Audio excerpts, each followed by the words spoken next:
Isang gabi, sa isang fitting room ng isang sikat na mall sa Zamboanga City, isang babae ang nagsusukat ng damit.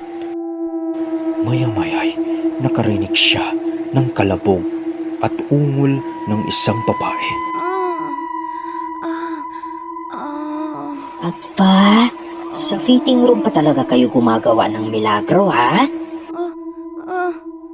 Agaran niya itong pinuntahan sa kabila upang sawayin sa kanilang malaswang ginagawa. Ngunit siya ay nagulat dahil wala siyang nakitang tao sa naturang fitting room.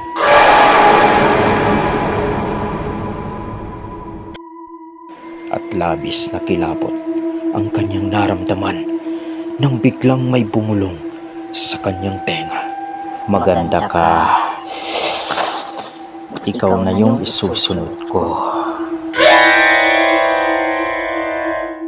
Nang nilingon niya ang pinanggalingan ng boses ay wala siyang nakita